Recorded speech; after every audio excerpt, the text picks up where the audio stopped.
Dude,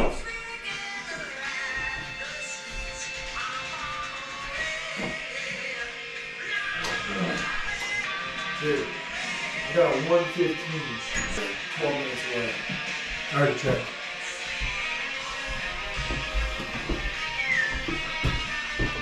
Nice, dude. Snappy neck, cashing checks. Dude, just signed on a 275K job. You did? Yeah. My cut on that's 10%. Too easy. But I get paid out when the job's done, so.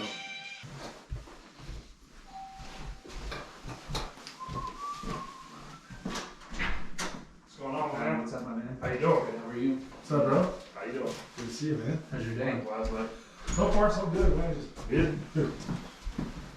What about yours? Same.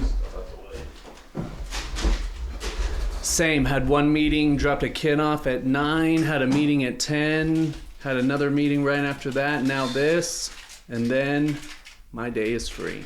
Yeah. I'll be going all afternoon, man. You are? Want to grab that dorm? What do you? I don't even know what you do for work. I just know that it's something with Nick, maybe like media or something. Yeah, so I got a couple of different things I do, man. Still work on real estate projects back home in St. Louis. Oh, damn. Dude, I lived in the Lou. Yeah, we were Oh, talking yeah, about we that talked, too. yeah. And then me and Nick have a marketing company called Camp. Yeah, And then I do the events and stuff too. So gotcha. It's called what? Camp Creative Camp? Solutions. Yeah, like camp, like going camping. CAMP. Yeah. Nice. Okay. And it's a marketing company. Mm-hmm. What do you guys specialize in?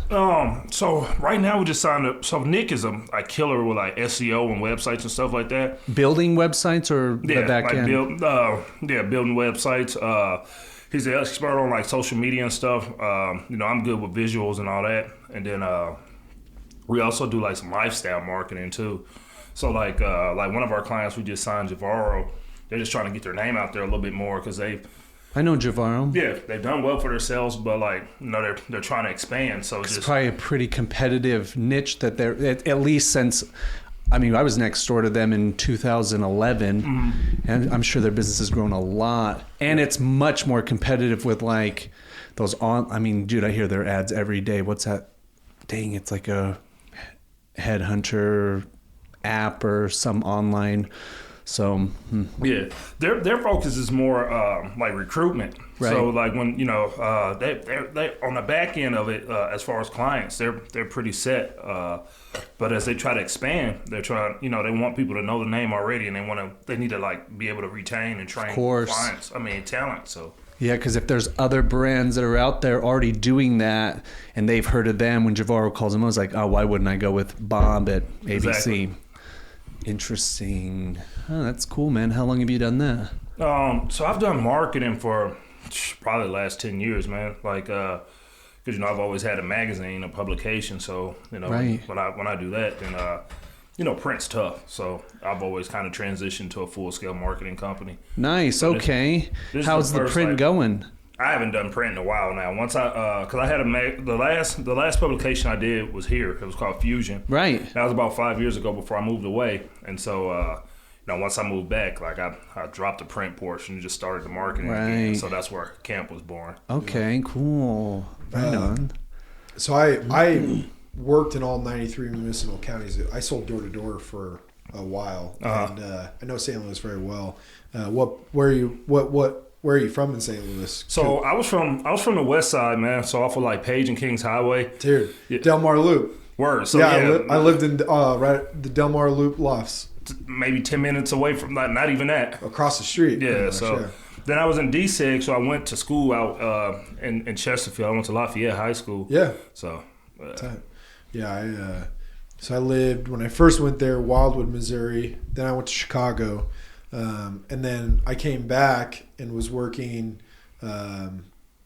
different areas there. I actually sold, so I was in Wildwood, and I was at a Quick Trip and was talking to this lady in line and ended up walking out at the same time as her. And it said Nelly 1 on her Escalade, and I was like, damn, you must be a big Nelly fan. She's like, oh, I'm his mama. Oh, And that's I ended up selling her an alarm system, and I ended up selling his bar Qtopia. I don't know if you ever went there, and a couple other places. And I can't remember his name. The tall person in the St. Lunatics. He was like the Ali. Yeah. I sold him. He still lives in like not a great area, which is surprising because I thought all those guys would have loot, but yeah, he didn't. Yeah, he was hella tall. And then I don't know if you've ever heard of Homework Jones. He's in like what's his name? Tech Nine's crew. No, I haven't. He stays in St. Louis. Yeah. Well, he's on the Kansas City side of something. Okay. But yeah, I sold him an alarm system too, just through that connection. Yeah. Nice. Just talking to a lady in a Quickmart, huh? Yeah, Quick Trip, baby. I mean, that's just networking, period, man. Like it's all about who you know. Sometimes you don't even have to know them though. Just being willing to like open your mouth and talk and speak to people and like engage in conversation. You never know where to put you at. Oh, always 100%. You never know where the next deal is going to come from. Right. But it's never going to come if you don't open your mouth. Exactly. That's a great point. I love the Midwest. Like if I get out of Boise, I'm going back to the Midwest because people there are just so cool and like everyone's willing to talk. I will say about St. Louis, it took me a while to make friends. Yeah, because like people, it's a very cliquish, totally. They're city like, for sure. What high school did you go to? You know, and you're like, I'm not from here. And they're like, why are you talking to me then? You know, like it's very much like they don't trust anybody out there. Well, see, the other part about it too, man, is like I've stayed in a lot of different cities, you know, throughout the country. I've stayed in Virginia. You know, I've stayed south, north, east, pretty much everywhere. And when you're from a different like area, people can tell, you know what I'm saying? And so sometimes when they know you're there, like it takes a while for people to kind of warm up. Like it was like even when I came here, like I always did something that was always social, you know what I'm saying? But just to kind of break in different circles and different cliques and stuff, sometimes it just takes a while, you know what I'm saying? Yeah. What brought you here originally? My other brother played for BSU. Okay. And so, you know, I just came out here to work on, once he graduated, I came out here to work on a project with him, and we were doing that for a second. And then, you know, once I started the magazine, I was here for about 4 or 5 years before I finally moved back to St. Louis. And then I was there for about 4 or 5 years, and then just moved back here maybe 6-7 months ago. Oh, really? Yeah, so. What brought you back the second time? Man, the city's grown so much. Yeah. Like, I love the energy here. I love what's going on. No, I definitely miss my brother. I have a son here too, so you know I want to just move here because I have two sons. One of them's about to graduate, so like you know, and then the one here is he's young. He's only 4, so just move back here to spend time with him and kick some more projects off. This is a great place. This is a great city for entrepreneurs, for sure. So it's kind of you hunt what you eat here. Yeah. And so with a lot of people moving in, it's like they've got to find something because there's not a lot of big industries actually moved out. HP moved out, like outsourcing. So you've got to find a way. So I see a lot of microbreweries, a lot of restaurants. Those are all at the end of the day entrepreneurs. Well, the thing I'll say about that too, like you know, as far as the big businesses moving out like HP and like big corporations, it's like when you're an entrepreneur, it almost doesn't matter to you. You know what I'm saying? And have you said in St. Louis it's kind of hard to break into those like here it's almost kind of the opposite, you know what I'm saying? Like if it's on a social aspect it's kind of tough, but when it comes to like business, like people are willing to work with you here, and then you can touch like people that you really can't touch in St. Louis. You know, you couldn't go to, I'm trying to think of the right word to use, but just like, you know, people have been doing it for a while and are well established, like they wouldn't give you the time of day in St. Louis if you weren't on that same statue or same platform or whatever. But here, like, people will give you a chance. They'll give you a shot. They'll at least give you the knowledge to get there. That took me a while to, like, figure out because I grew up here. And I've worked in every state but Alaska and South Dakota as far as, like, door-to-door sales. And when I go to a new city, like, you know, I'd go out that night and try to, you know, do whatever, make friends in town. Because that's really like, I'd go get like a Boost Mobile flip phone real quick, right? Get a phone number to that local area, get a feel for the people. And man, some places they just, it's like here you can go to our and join, what is that called? The networking group. It's BNI or BNI. You can join any of anything those. right here. Jump. Yeah, There's a whole it's damn easy. building. Yeah, exactly. And then you got Chamber of Commerce. But like in some states, if you go to Chamber of Commerce, like they're like, hey, you have to be in business for 5 years before you can like join the Chamber of Commerce, or 7 years or something like that. Whereas like here, they're like, oh, you're a brand new business. We're looking for some people. We're looking for you. And people are giving more information here. Like you said, like you can get anything out of people in Idaho, man. You, like talk to them enough. Like I don't know if you've seen that video of like that lady that goes around and asks people for like their email passwords and stuff, and people just give it out. I don't know where she's at, but like that's how people in Idaho are. They're like, yeah, let me give it to you, dude. If I knock on the wrong house here, they're like, oh, where are you supposed to be at? What's the name? Oh, I don't think that this area, but you should call them and we'll figure it out. Like, it's just so nice. I mean, that's probably that attitude is probably conducive to successful entrepreneurship. Yeah. So being open, I mean, I think a healthy level of skepticism is good, but they're not overly skeptical or untrusting here, much more open. Yeah. Huh, that's pretty cool. The other thing though too that I feel like made me a little bit more successful when I was traveling is I was from here, and I like people in the Pacific Northwest, they have like even though you don't think about it, we have like an accent. And whenever I'd go somewhere else, it was like they've had steak their whole life and now they want caviar. So they're like, where are you from? Like they were so interested in the Pacific Northwest, whereas like you could totally tell that you're from at least for me, I could tell you're from the Midwest. Yeah. And so people, that's like an icebreaker, right? They're like, oh, where are you from? You know, and you're like, oh, I'm from. Right. But I did learn also, though, if sometimes when you ask people where they're from, they get like offended by it. They're like, I'm from America. What you mean? Oh, my Lord. Yeah. I'm like, oh, I didn't mean that, man. I just was like, you got a little bit of an accent, or something. But yeah, so. You got to be careful with that sometimes. That's one thing I've always tried to do too. Like is what you just said is just like use your like how you're different as an advantage. You know what I'm saying? Instead of a disadvantage. Like sometimes people are like, but when your accent or just even like here, there's not a whole lot of black people here. Even just like being black or just if you're stylish and you're somewhere where people you can tell they're into fashion. Like just being different and people coming and like just questioning you, like not being guarded. Like, I mean, I haven't met too many super successful businessmen who are super mistrusting and, like. That's a great point. You have to be able Yes. So like when people like you show up, you're different. Like a lot of times people are going to say, and they're going to ask you questions. If you get offended, like, the hell you asked me that for? Then, you know, but like just being able to take that and engage into conversation and like keep going from there is definitely something that I try to do as well. I mean, that belief is so powerful. It's real self-esteem. Yeah. Is, hey, I'm actually going to use what makes me a little different as my strength. So yeah, I would feel you exude that. Yeah. So people are naturally gravitated to you because they want to see something's a little bit different about you. What is that? Then you open up. They're like, oh dang, I'd like to give this person some money. Yeah. it's just energy too, man. 100%. Like, I mean, that's what I mean. Like if someone's like, oh, I'm not good enough, or oh, I'm different, or this because I'm different, I'm not good enough, or maybe then of course they put off that energy. Yeah. But if you're coming off like, hey, everything about me is fucking badass. Exactly. I mean, to me, like whenever I sell anything, you're buying me. When you buy me, like you're getting unbridled service, like you're getting the best of everything, I want to exude that.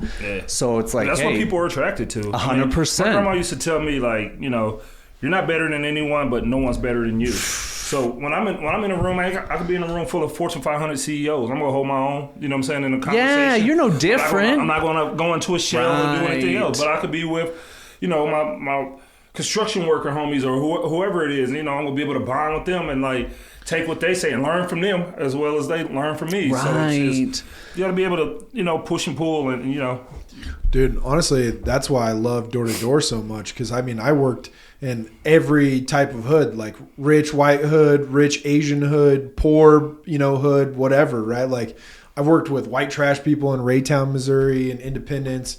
There are nice people in those areas too, but I'm just saying, like, I've worked in you've talked to everybody. Everybody, right? Yeah. And that in itself, some of my biggest deals were in like rich hood. Like these people are like, you're out here selling door to door. There's a sign out front that says you're not supposed to do that. And I'm like, oh, I'm not selling anything. I'm here to give you something. And they're like, oh, okay, cool. Next thing I know, I'm getting them to sign that contract. You know what I mean? Like, but if you, I don't know. You just can't be afraid of anything. If somebody calls the cops on you, they call the cops on you. I've gotten the cops calling on me so many damn times. Yeah. And it's just like, what are you gonna do? You're gonna arrest me because I knocked on their door? Like, yeah. Door-to-door sales trained, man. Like, I know people are killing it in life now just because they did door-to-door sales. The first thing is just like, it gets you over that fear of being told no. Right. And it's just like, like, no, that didn't hurt. You know what I'm saying? You're still breathing. Some people are like so scared to be told no that it holds them back like all their life. Like, when you do door-to-door sales, it's like you don't care. And you don't just get the nice no. Right. You get the no fucking way. I'm going to get the fuck off of me. Yeah. Right. So it tempers you. Because to what you were saying earlier is even like those Fortune 500 people, I think the reason why we're so open is because we're not afraid to say no. Mm-hmm. Also, I think that's a thing. People are afraid to say no. Yeah. Once you get used to also, hey, I've done the research or I've done my own due diligence. This isn't a good deal for me. I'm out. Yeah. That's a no. Right. Most people, the reason why they fail is because they're saying yes to everything, not no. Well, I've been learning that more and more just now, man. Like, because one thing I haven't always been the best at is time management. And so, like, now as I'm taking on so many projects and, we're executing, we're getting the job done, but it's just like people are still trying to pull me this way and that way. And it's just like, I can't do it. Like, I don't have the time, even if it's only 30, 40 minutes sometimes, because you need your own personal time, too, to just sit there, take a deep breath and stare at the wall for 20 minutes. Like, that'll bring you back down in your head. Like, when you're steady, go. Then you're doing this for this person, that person. Everybody like, use your time. That's the one thing you can't get back. Right. I'd rather give a person some money than like my time sometimes. That's a great point. Yeah, I just dealt with the exact same scenario. Yeah. Someone wanted to sit down for coffee. He's like, hey, right now, I'm not taking any personal appointments. I appreciate you reaching out, but same thing. And people, like, a lot of people get offended by that, man, because they don't, they haven't been in that position where they don't have time or they take it a certain way. And that's kind of been one of my things I've always tried to do. It's just like sometimes, I'll try to contact people because I have like a business idea or concept I want to talk to them about or pick their brain about this or even do that. And like, I won't get like a call back, you know what I'm saying? And then instead of getting mad, I always say, all right, B, you gotta be bigger. You know what I'm saying? You gotta make it where when you call, fuck that. You need to make it where this person's calling you. Right. So that just motivates me to go harder and harder. I don't sit. How can I get better? I don't get mad at them. Like, man, I'm just like, all right, B, what aren't you doing?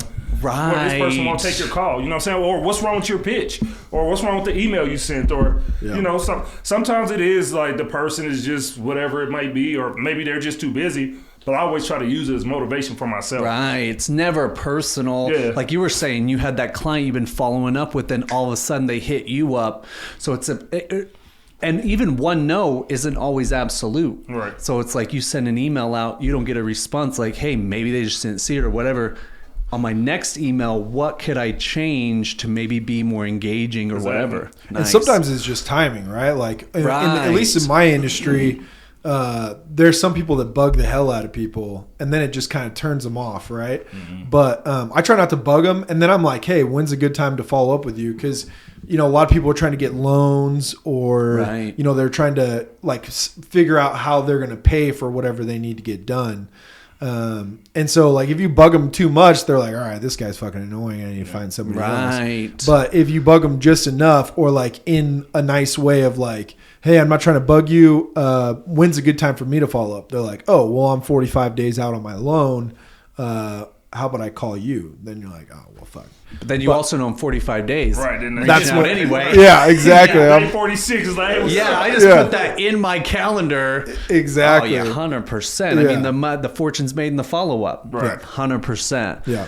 So, B, you said something about real estate, too. Yeah. And I love, because two different sides of real estate. What are you doing with real estate? So I flip. I eventually want to get into the commercial side of it all and developing. I've actually been in talks with some people in St. Louis about hopping into that end of it now. But I've been flipping houses, man, for 20 years now. No way. Yeah, I started it when I was in the military for a second. And so basically I was in the guard at first, and then we got activated, and so but all we had to do was go to the air guard base or the airport and just work for the airmen that went over, in the desert. In what year? What year is this? Oh, this was probably about 2002. Like it was once everything kicked off over the way. From 9/11? Yeah, from 9/11. How old are you? I'm 40. Okay. And so I was in boot camp during 9/11. It was funny because it was the first day we got our AR-15s. Our M16. And we're sitting there like learning, and then the drill sergeants come in hooping and hollering like we're going to war. We like, yeah, no way. This bullshit. And like they're trying to scare you guys. And then found out then they brought us to the day room. We didn't get to watch TV, so when they brought us in there, we like, all right, something. Oh my God, no so way. like, oh man, this is crazy. But so once I started doing that, I didn't grow up with a whole lot, so I was basically on active duty orders, but still in St. Louis. I was getting that pay, and then me and a buddy started a landscaping company, so I was getting that too, and so I had started acquiring stuff that I could never get, trucks and nice apartments and everything else. But then basically you weren't supposed to start a business while you were on active duty orders, and so they found out because some other shit was going on, and they did an investigation, and it came up, so we had to shut that down. And then we got off an order, so I'm like, damn, what am I gonna do? But when I was in high school, I used to my mentor. I used to work at this real estate office, like, they process loans and stuff too. And so I would do like the paperwork and stuff. So I'll call her. I'm like, yo, like, what do I do? So I flipped my first crib. It's like St. Louis has always had one of the best real estate markets in the country. Amazing. Really? Yeah, you can grab like, depending on the area, at least back when I was there, you could grab like 3. I bought my first house there in South City for like $40,000 and then put a little cash into it and sold it for like $65K. The last project I did, I bought in South City off of 55. Yeah. And we got it for $150. I think we went a little bit over budget. So I think we ended up putting like 40 in it, and we sold it for $265, $270. Wow. Like that. Yeah. Let me ask you a question. Do you know Monir Aziz? No, I don't. Okay. He lives there. One of my best friends in the world, but he flips houses, and he's in like the real estate game over there. Yeah. But dude, we should link up, like all of us get together, because he's been hitting me up because he's been having problems with construction guys over there, and he's like, dude, I need you to, because I do construction consulting on top of my job that I have here. Yeah. And so I'm going to fly down there and look at some places with him and stuff and try to help him out. But let me know when you do that, man. If I'm free, I'll definitely mob down there with you. Yeah, sounds good, man. But yeah, I mean, nothing makes or breaks, as you know, it's your profession. Like, nothing makes or breaks a project like the contractor. Yeah. Right. And it's like anybody that can swing a hammer call themselves a contractor. And so I was like, I've lost hundreds of thousands of dollars from hiring the wrong contractor, man. Like, it's a lesson that, like a hard lesson to learn. And like a lot of times, that's why you have to learn as much as you can about the construction end. I mean, that's any field. Like you need to learn as much about every job that everybody's doing. That way you could tell people how to do it. And so like, I didn't know anything about construction. I just knew what I knew about real estate. Do I got to take them to the woodshed? Like, oh yeah, you're just hiring guys going off what they say. Hey, it costs this. All right. Exactly. Yeah, not knowing they're taking you to the cleaners. And another thing too about that is just management, right? And also going over contracts with contractors. Lord, yeah.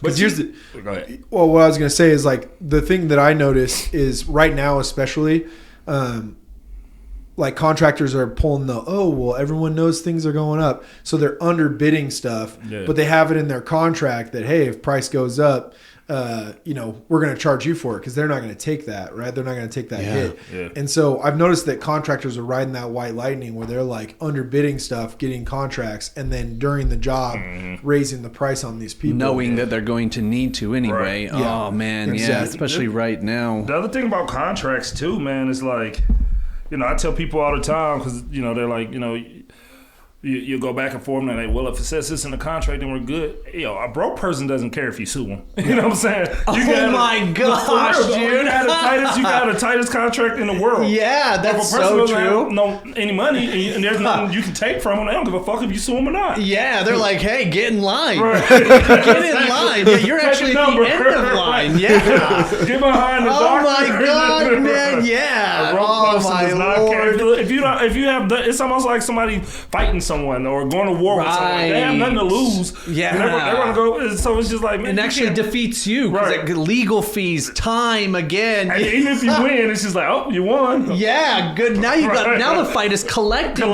Right? Yeah, man. That's Here. I'll open up my books to you. Right. or if you're suing a contractor, it's so easy for them to just file bankruptcy if they're already out the door anyway. Or just trash that company and open another one. Like most of the time, their stuff isn't made. Like a lot of contractors, if they're big and their name's big, and then those are the people that worry about the contracts and if they're doing the right thing. But a lot of those people, man, they don't care. It's just like, boom, another company. You know what I'm saying? Yeah, and it's just money to a lot of people. Money, man. Here's what I've really found is that at the end of the day, you're always trading your life for money.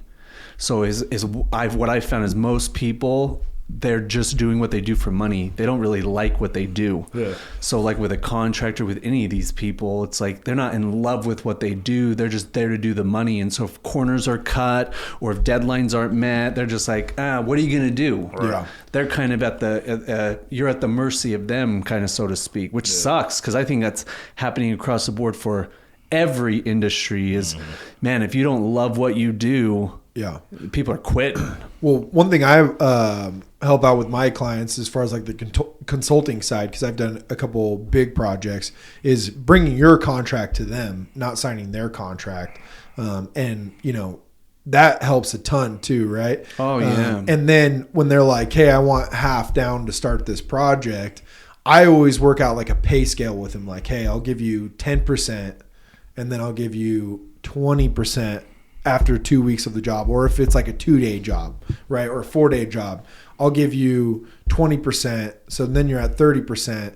And then let's say it's like a 2-week job, right? I'll go day 4, I'll give you another 20%. And then day 6, I'll give you another 20%. And then you can collect the rest when the job's done. Yeah. And that way you're at least like 75% done with the job and you've given them 75% of the money. And then if they bounce on you, usually the finished work anybody can do, right? Right. You know what I mean? Like if it's just painting that's left, or if it's like mud tape and texture, you can go to Walmart and pick up the spray on texture, and then just paint it yourself or whatever. But at least the hard stuff is done, right? Right. And if they bail earlier than that, you still got all the other money. Usually they're bailing out as they do certain stuff. They're probably showing signs too that they're going to bail out. They do. Showing up late. They do. Or every time. Yeah. I mean, no one's ever doing a fucking outstanding job and then just shake on you. You know what I'm saying? Like, once you start to know, I got to the point where I was like, all right, I see what's going on. Man, I couldn't deal with that. I wouldn't want to deal with that. But yeah, I mean, really, that's like, obviously I don't tell my clients that here, but I'm just saying, like, as far as like, when I go in and consult for like major projects, I've done some for people here in town. I've gone to Texas. It's funny because I actually just had somebody hit me up and they're like, hey, we're having problems with roofing contractors. We need to like hire somebody to like come in and manage like all the roofs that are being done. And I was like, okay, well, I'd be down to like do some consulting and help you guys find the right crews and, do all that stuff. And he's like, oh yeah, just send me their phone number. I'm like, man, I'm not sending you a phone number. Like, yeah, you know what I mean? Send me a check and I'll give you some phone numbers. Right. Yeah. That's how consulting works. Yeah, exactly. Well, the other thing is too, is like, I could send you a phone number, but that phone number is not going to mean shit, right? Because that guy doesn't know who the hell. Them, right. Yeah, exactly. He has no idea who you are, and he might take advantage of you, but he's not going to take advantage of me because we have history. We work together. I tell people that all the time. A friend of yours ain't a friend of mine, and vice versa. Right. Like, people want your contact. Sometimes it's like, hey, just because they do me right don't mean they're going to do you right. That's right. So you want to try to cut me out of this deal, then go ahead and deal with each other. Good luck. Right. Yeah. Oh, but don't call me once you get effed over. It's like even some of my best roofers, right? They try to start their own business, but I'm like, do you know how many jobs that I've showed up on and I've had to make them correct shit and they fucking argued with me, right? Now those guys go out and start their own subcontracting business.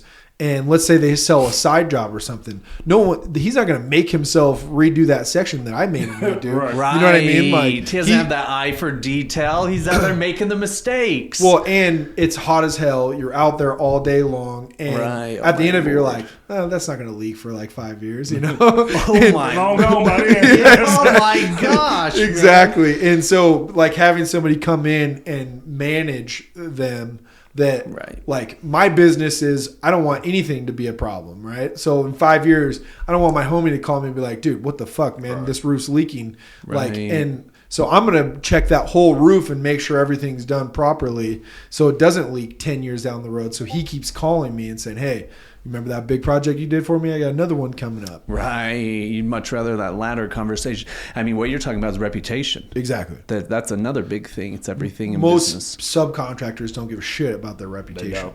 They don't. And most is the proper word. Like most of them they don't care. Yeah. It's just $1. It's just a bag they're trying to collect, especially while, I mean, that's why I want to ask you, you do any projects in Boise? No. What do you think about the market here? The market here is so elevated, man. There's no way you can make any money here. Yeah.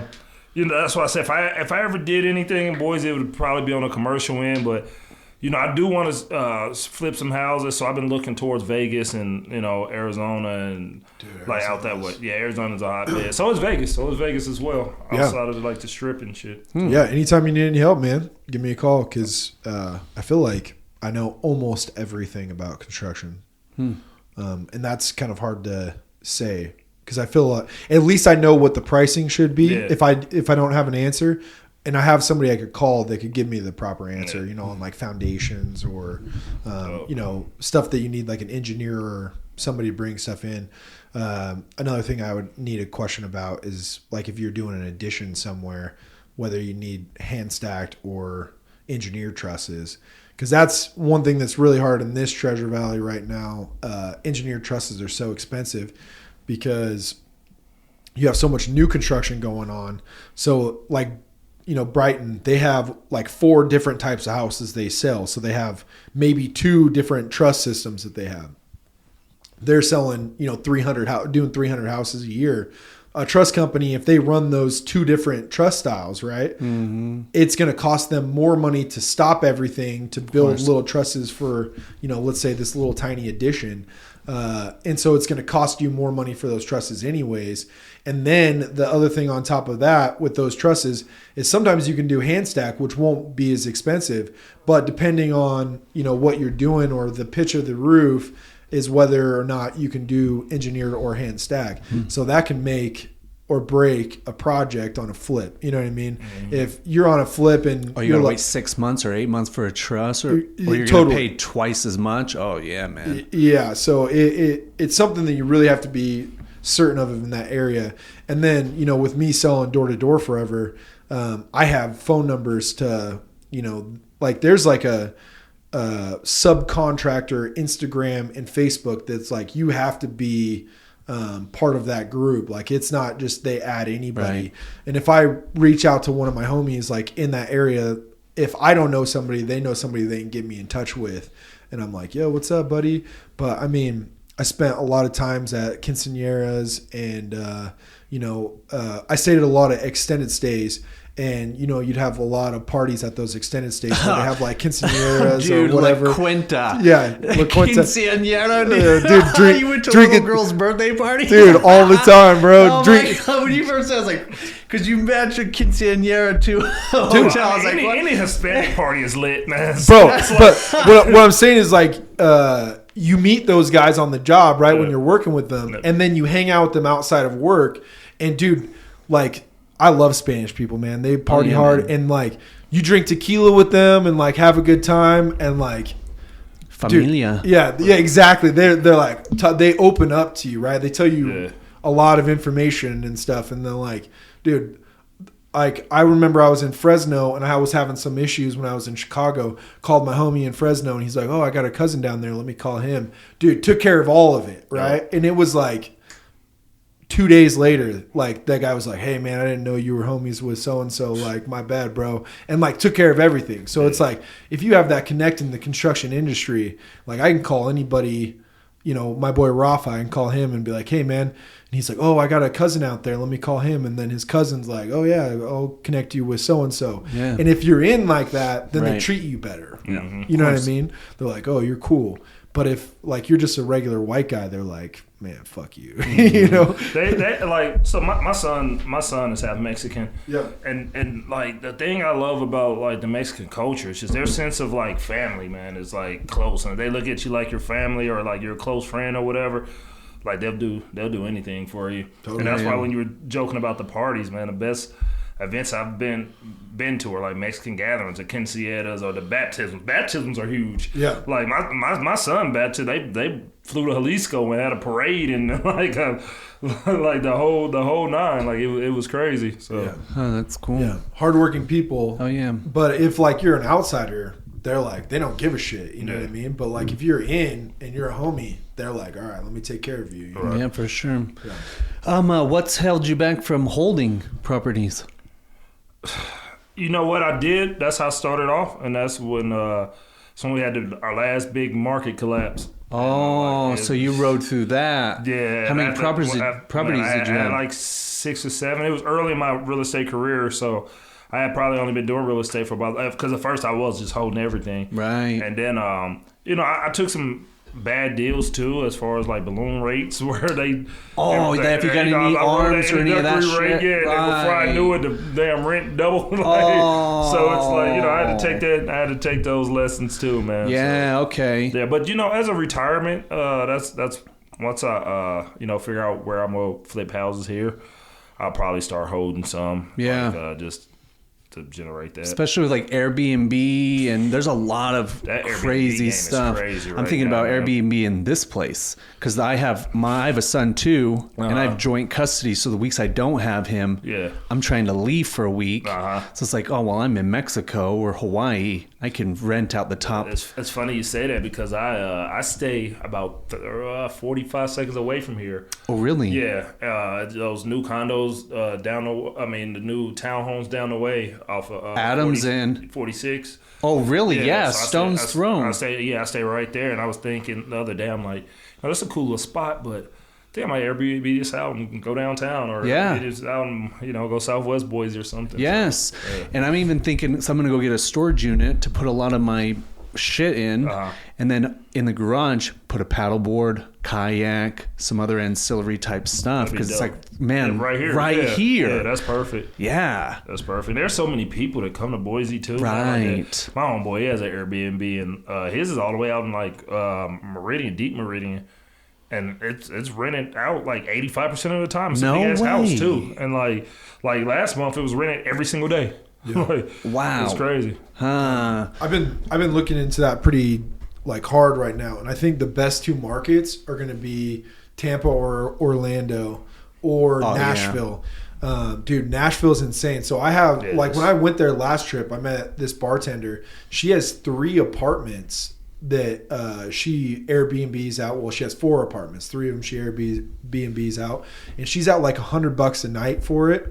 And she has all 3 of those booked out every single. And she goes and cleans them during the day, so she gets off from the bars, goes and cleans them during the day, charges $150 for the cleaning fee or whatever. Yep. Damn. And dude, she's making like $4,500 a month from all those places. That's pretty good, income. That's from fantastic. Not owning anything, right? Oh yeah. But I have another client of mine that lives in Meridian here that just bought a vacation home there, and I think he spent $500,000. It's 8 bedrooms, and it was like 3,200 square feet. And he like hired some designer to make it look super dope. Like he's got like little. He's got like little neon lights everywhere. Yeah. He's got like all this dope shit, right? Like there's like it got a theme to it, right? And he's charging $1,500 a night, and he's got it booked out. If he said if not 30 days out of the month, it's 28 days. And then he charges like a $500 to $700 cleaning fee, and it only costs him like half that to clean it. Yeah. But dude, he said he's making like 30K a month. Yeah, I mean, you got to think about it. Your note on a $500,000 crib, if you got decent credit, well, you got to have decent credit to buy a $500,000 crib. Right. It's only maybe about $4,000. You know what I'm saying? Everything. So it's just like, oh my God, you're netting $26,000 a year. But here, okay, now how month. my mind went right to it. Right, a month, excuse me. But here's what my fear is, that's going to dry up. I don't think so. No, there's not enough Airbnbs, and that's what they're saying. They're saying I'm just saying with like inflation, gas prices, food, you like just go up on your price. Like the Airbnb market, you don't think people will naturally just stop traveling not as in a much? Not in a city like Nashville that's constantly growing. Or a city like Boise. Like if you were in, I would stay away from Boise, but Nashville is the bachelorette capital of the world. Rich people are always going to have bachelorettes, and doesn't matter. That's where they're going to have a bachelorette party. Bro, you've been to Nashville before. Nashville is lit. Yeah, bro. It's like 6 to 1 girls to guys. Of course, yeah. To the left. It's like 6 to 1 girls to guys. Oh, really? Yeah, it's insane. When's that trip again? No, last trip, but I need to take another trip. Oh, I thought you already had a trip booked. No, we don't have another one booked, but we need to book one. Yeah, man. It's crazy. Oh, wow. I can't believe you've never been there. No, never, man. Dude, Vegas is tight. Right. Nashville is way less expensive and way cooler. I mean, I'm down with that because I just like to... The thing about Vegas that, like, I'm not a big party 24 hours. I like to party, but it's like there's a lot of shit. Like, I don't gamble at all. Yeah. So I'm not going to gamble. Yeah. I'd rather just drink. And the cool thing about Nashville is the music. Well, and, like, I don't ever remember there being a VIP scene, right? So, like, you're spending, like, $10 a drink, right? But I don't ever remember anybody getting, like, a bottle. You know what I mean? Like in Vegas, you have to get a bottle. Right. And I mean, like some of our pool party bills, dude, were like damn near $12,000 for a pool party bill when we were in Vegas on my last trip. But I think I spent like $3,500 on my last Nashville trip. Total. But like, dude, when you go to Vegas, like you have to ball out. Like, you know what I mean? Like, you spend $3,500 every time you go to the club in Vegas. Exactly, dude. Oh and my God, I'm not going to a club. Yeah, well, because if you go hang out in the regular spot in the club, it's all okay, but it's just like crowded, like. You know what I mean? If you're up in the VIP section, it's like you got bottle service. I can't do it anyway. Like I don't say it to be cocky or whatever, but I can't really just go to a club and just be in the gin pop. Yeah, no, the same. But in Nashville, it's different though. Like they don't have a VIP scene really, not from what I know. Like you just go in and it's like I don't know, it's tight, dude. Yeah. You're spending like I said, I think I spent $3,200 on that whole trip. And we got like one of those party buses. It was on like a fire truck. Yeah, no, Nashville was crazy. My God. It was nuts, dude. And our place was dope, dude. It was super nice.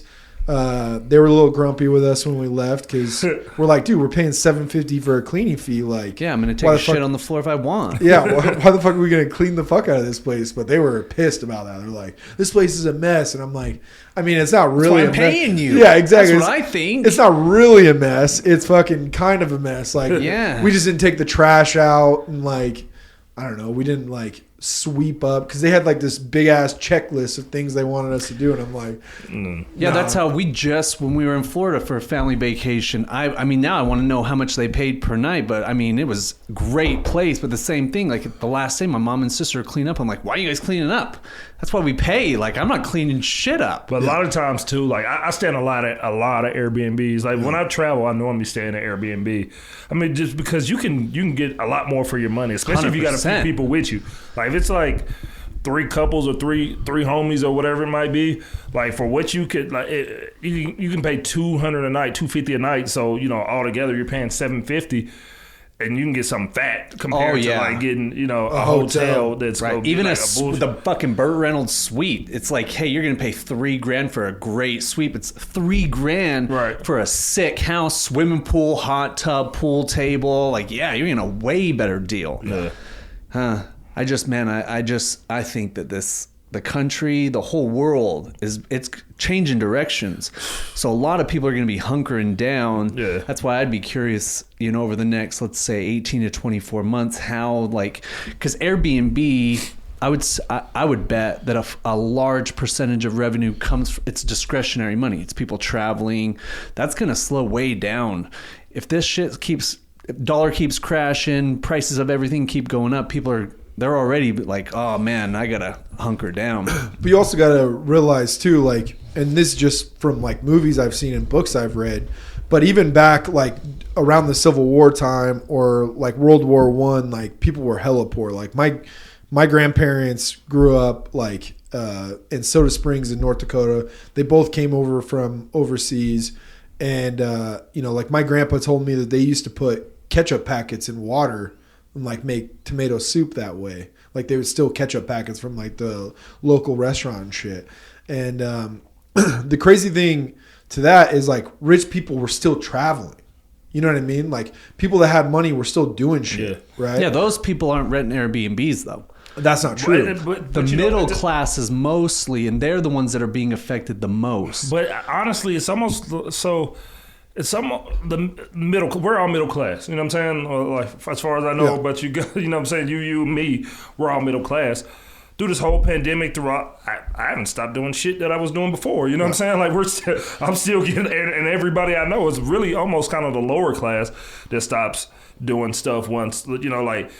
It's like, I mean, at this point, the way gas prices are, even middle class people are like watching where they go. Yeah. You know what I'm saying? But like when if gas prices rise $1 or so, like I don't notice it. You know what I'm saying? I don't call anyway. Right. So it's really the people who can't really afford it, and so like you said, those people aren't getting Airbnbs anyway. I'm buying a 49cc scooter, dude. But I think I'm going to drop off all my proposals in that little scooter, dude. Roll up 35 miles an hour. Man, I love my Prius. But even the three of us, we are not the average American. The average, I'm talking, let's say 75% of Americans don't even have $1,000 in cash. That's true. So right now, all of this discretionary spending is coming from stimulus money that I don't know if they're still giving that away. They might be, but it's even for those people, let's call them middle class or even upper middle class, things are going to change a lot, especially if you're a salaried,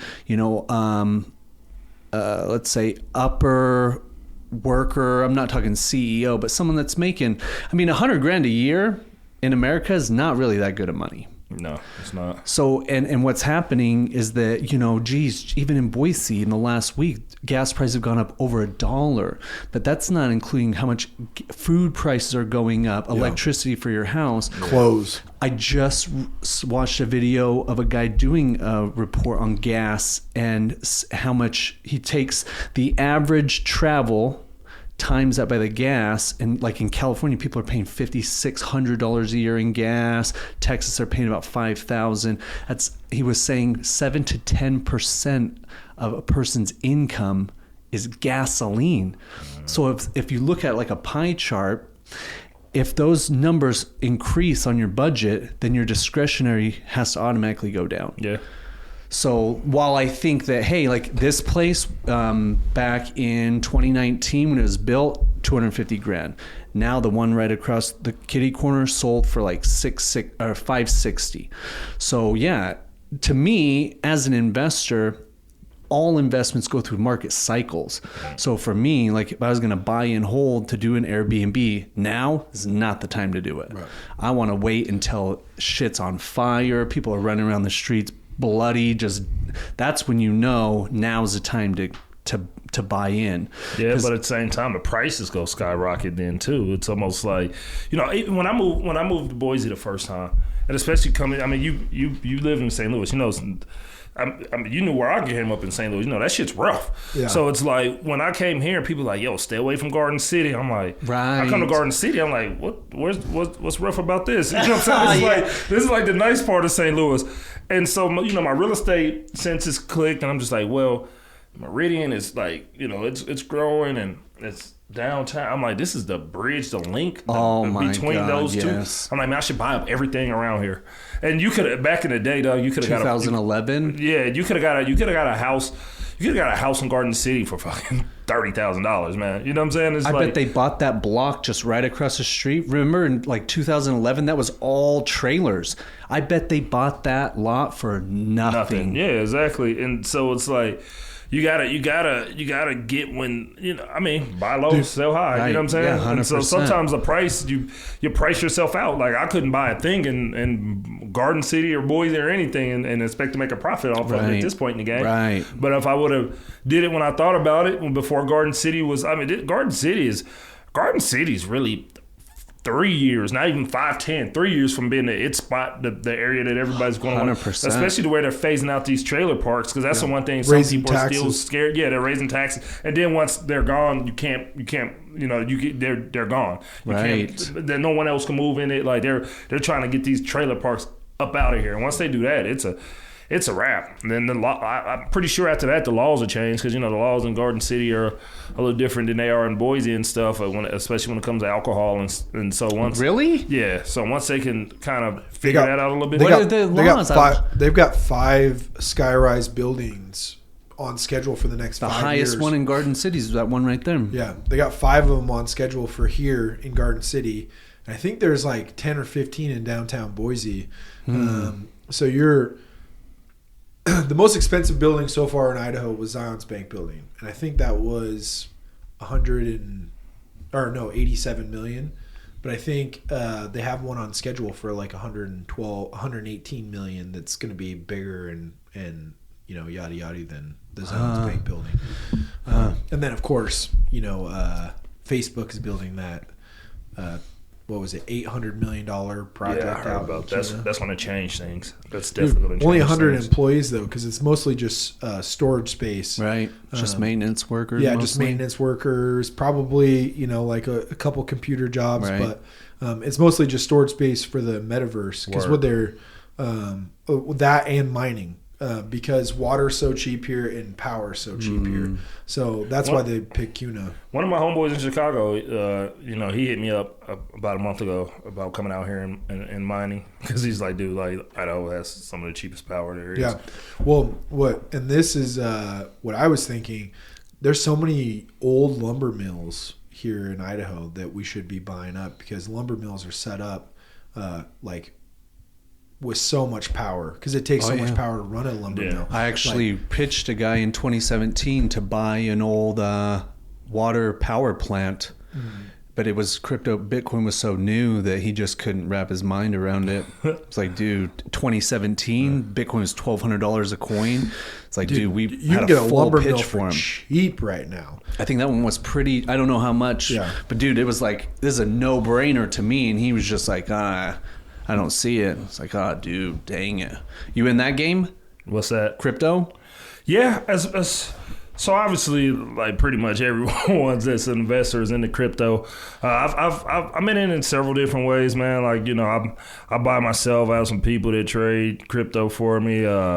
It's just right now, there's so many ways to make money with crypto and NFTs and everything else, and it's just like trying to wrap your head around it. I've been, I do a lot of reading. I dedicate hours of reading every day to like trying to figure out the next investment, the next venture.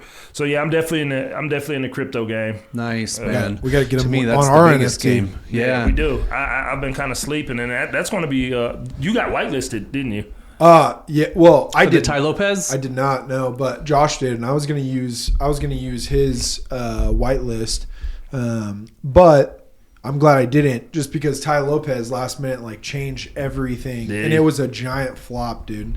Because it was supposed to be like a lifetime membership. This is kind of how he pitched it, right. And then last minute, it was only good for 3 years, and it's like, how are you going to resell an NFT that is only good for 3 years? Right. And what you got out of it, his black card that was 12 to 80 Ethereum or whatever, you're talking 300K. Yeah. All he was going to do was set up an online deal for you. Shopify store or some shit. Yeah, Shopify store. And you're talking those 10, 12 grand. Oh, yeah, man. Why would you... Even though Ty's a dope dude and I love following him, I think it was just a big flop because, I think maybe the ego there is bigger than I think It's like Usher bucks, right? Like, did you hear about that? Yeah. Fucking Usher went into a strip club with $1 million Usher bucks. Like, I can't imagine sitting in the room No, they're good. and somebody be like, yeah, dog, that sounds like a great idea. Strippers are gonna love that. Yeah. You know what I mean? It's the same thing with Ty. Get $1 million? Yeah, it's the same thing with Ty Lopez. Like, his team, somebody should have been like, yo, bro, Right. like, this isn't a good idea. Well, I thought the idea was good if he had execute lifetime members. Like, that's why I got. It's like, hey, he was talking about, hey, you're gonna have private Discord. We're gonna have Zoom meetings with billionaires. I'm like, oh, that's a pretty good. I mean, it started out great when I was looking at it. Right. But, you know, but that's what I feel about NFTs, like, as a whole.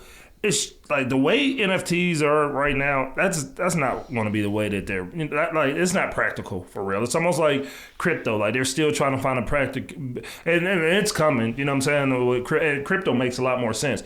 And NFTs make even more sense. But the way they're doing it right now, just as digital art, that's not going to be where NFTs are really, used for. And so the NFT space is a weird space right now. I hate I missed out on Invisible Friends. Like, Did you have a chance? No, I didn't have a chance. That's what I'm saying. Like, I hate that I couldn't get in on that. And I know somebody that got a couple of them too. Oh, really? Yeah, like 4 or 5. Dang, Man. man. Well, we're starting as like an NFT membership, kind of like Ty Lopez's, but ours is going to be a lot better. And in the fact that, like, on newer projects, let's say, like, you're like, hey, I want to get whitelisted on this. You're going to have a network of people that are going to have Discord downloaded and know how to verify it, do all that stuff, so you can get whitelisted quick, right? Because I mean, like, 9 people in our group would be super easy. Right. Where we made the mistake is we kind of separated our power. We should have just whitelisted. Since we're partners, we should have just we should have. For me, it was like from the beginning, like, hey, I'm just gonna watch and see how this, because I haven't bought any NFTs yet, just because figuring it out. Like, most people don't, even like Bored Ape Club, like the art, that's your ticket. It's the back end Discord. Like, you got to imagine, if you own one of those Bored Apes, you have a Discord group where you're talking to professional athletes, musicians, billionaires. Like, that's very valuable. Yeah. So most people do get just like Bieber. Lost in the, oh, you're just buying an image. But that's like, it is like a practicality with Bored Ape, because it's almost like buying an exclusive membership into a club. Exactly. That really is exclusive. Right. You know what I'm saying? Right. Like, because the a lot of them are just throwing shit. Right. It started out as it was like a yacht party or something. You had to have, like, in order to get to the yacht party. And so, like, people got it, and then it's just like, well, damn, so and so, like, all these, like, well-to-dos have it. All right, cool, we gonna make this and that. But it was linked to, the NFT. So I think Bored Yacht Club is really what fucked up the game, man, because it's just like, people are just like, it's like, I get tired of just even the names of a lot of NFTs. Yeah, you're right, actually. Why does everything gotta be bored? You know what I'm saying? We're making money. What the fuck is boring about that? Right. Everything's bored apes and bored ducks and bored, like, it's like, no, like, people are just like creating art and just like, all right, this is a dope NFT, and it's like, no, like, I love, like, titles being NFTs, like house titles. You know what I'm saying? I think the real estate, my trust, I turned into an NFT. So, like, that's where powerful, NFTs, and that's why, like, as people are really trying to get into NFTs, I'm trying to figure out, all right, what business can we do that, like, really is like the bank or the this or the that of NFTs, where people can actually use their NFT in some way that's gonna make sense. And we're the one that either give it to them or create it for them or hold it for them, or let's show people how to really use NFTs, and that's where the money really at. Yeah. Besides just buying a picture of a orangutan with a chain on. Right. You know what I'm saying? So imagine this is we buy a house, we put that title on an NFT, and then we can tokenize it. So then we can turn that title into, let's say, 10,000 tokens, and we can sell those tokens. So now people can invest in real estate. They can own a part of that title without going through the rigmarole of the traditional system. So I love, that's where my mind goes too. Right, is, exactly. Hey, how can we how can we essentially decentralize the system? Because imagine once like your like you don't own your birth certificate, it's owned by the Department of Health and Welfare. Exactly. So why don't I own that? Why isn't my identity connected to it? Yeah, right. Exactly. And then you might like this is there's this book called The Sovereign Individual. This book is fucking crazy. It was written 1999, predicting all the things that were going to happen, and it talks about how government, it's going to crash, and when as it's crashing, like we're seeing right now, these markets, like they talked about Bitcoin, they're talking about all these, they're saying these digital jurisdictions are going to be created that are out of government's control. Like if my identity was on the blockchain, I own that. The government doesn't own that. Right. That's powerful. Right. When my house is not in the county records, but it's now on a blockchain, that's powerful. It makes a lot of sense, man, because when you look at what's going on in Ukraine right now, they're snatching everything away from Russia. Like any business, like right now, you can't deal with Russia. Yeah. So they're, like if you're a citizen there, you're like, damn, I'm not invading the Ukraine, but now I can't do this or that or this or that. Right. And so just like, I'm pretty sure they're losing data and losing money and everything else. Like, and but if it was on a blockchain, it's like, boom, I own this. You can't take this shit from me at all. Right. And then, because to your point, man, just I think it was last week or the week before with the ruble crashing, I think like 80%, all the people holding rubles in their Russian bank account, you just lost 80% of your life savings in an instant. Oh my gosh. Crazy. And you're, like you said, how many people are in Russia that they don't support? How many soldiers? Because we live in 2022 where everybody's got TikTok, everybody's got Instagram, and everybody wants to live the good life. Nobody wants war. Right. So here's my thoughts is that if the Russian money continues to crash, what happens when they can't pay the soldiers anymore? Will the soldiers wake up and be like, oh, what am I doing this for? Right. Because at the end of the day, the fighter pilots... Well, that's already happening. That's why they're finding like abandoned tanks over there. They are? Yeah. Abandoned Russian tanks and stuff? No way. Yeah, I mean, it's crazy because you would think Russia would just dump all over the Ukraine, but... Like it's just their whole reason for doing no one's really getting behind it. The Ukrainians are like, man, I think it was their president or whoever when U.S. offered them refuge. Like his quote is the most iconic thing. He's like, refuge. He's like, I don't need refuge. I need artillery. You know what I'm saying? Like, we ain't going nowhere. Or it's over my dead body. Right. This is one thing that I've truly thought hard about, though, is this is the first ever propaganda. Well, maybe not the first ever, but this is the biggest propaganda war. And Ukraine's leader used to be like a Quentin Tarantino type, like director, comedian, all of these things.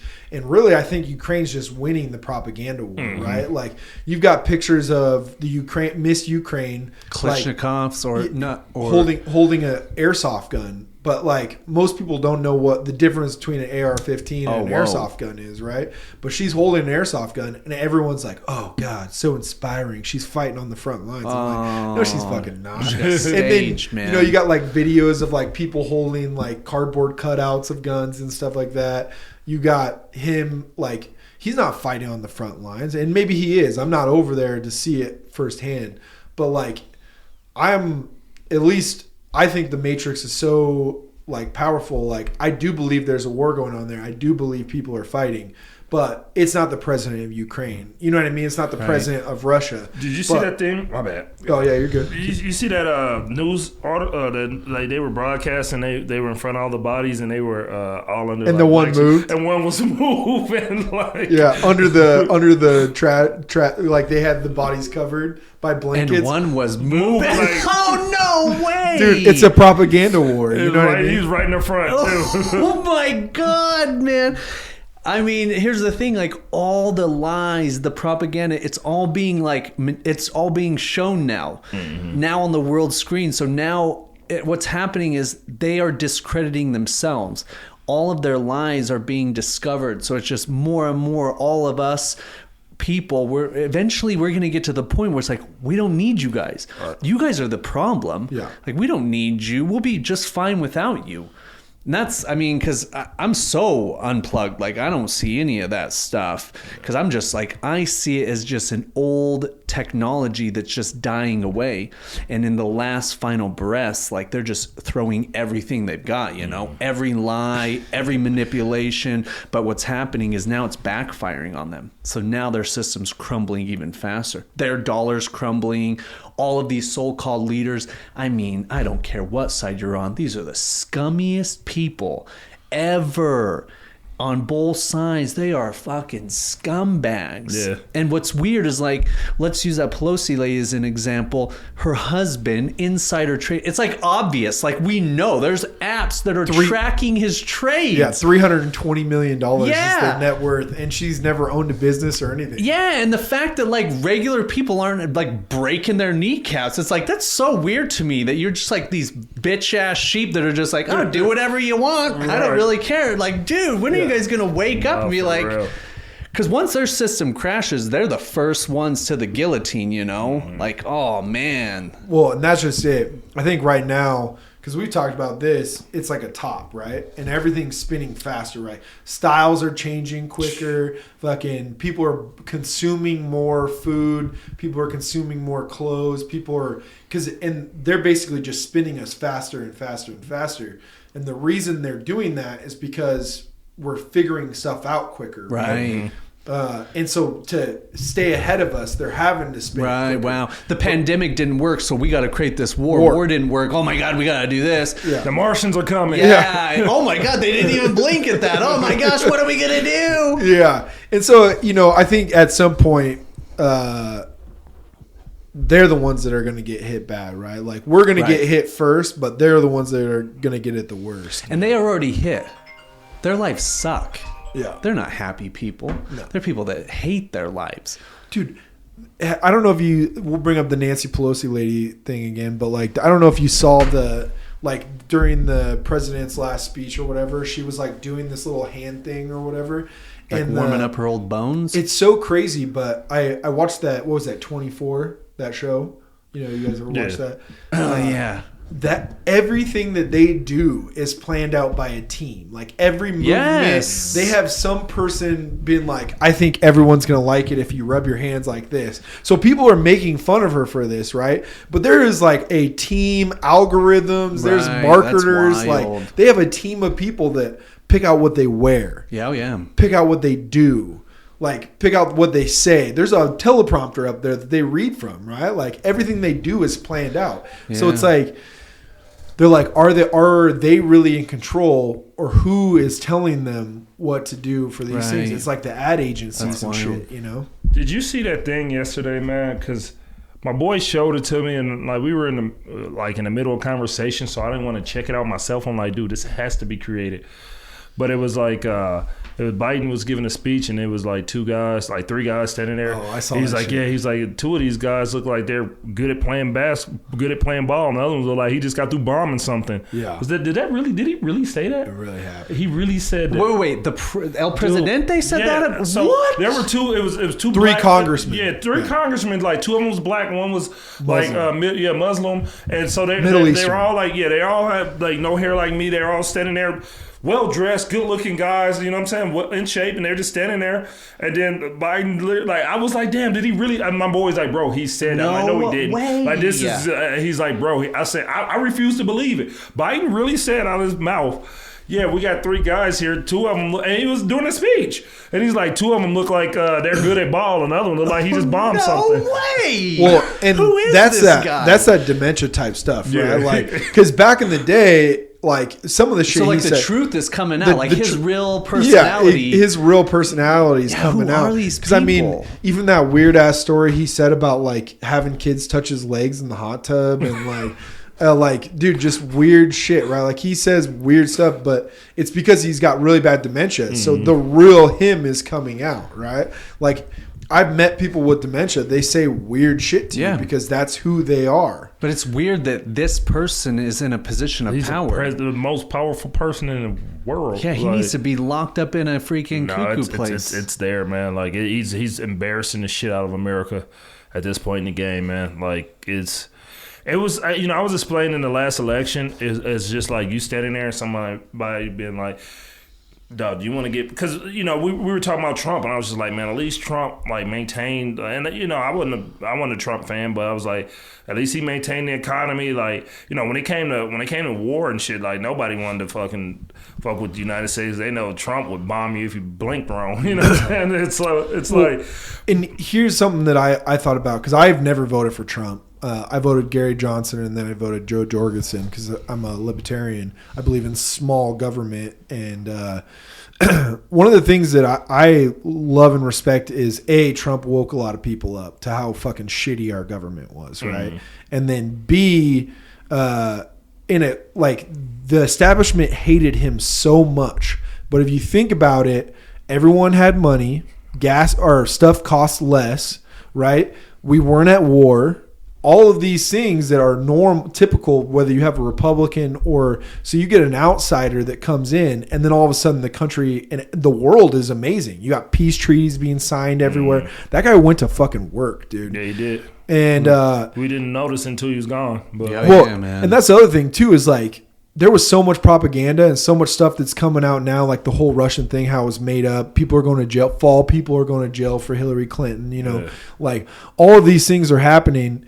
And like what he said about COVID, a lot of that stuff has come true. I'm not saying he did perfect on that or whatever, but what is perfect, right? Like, what is really great.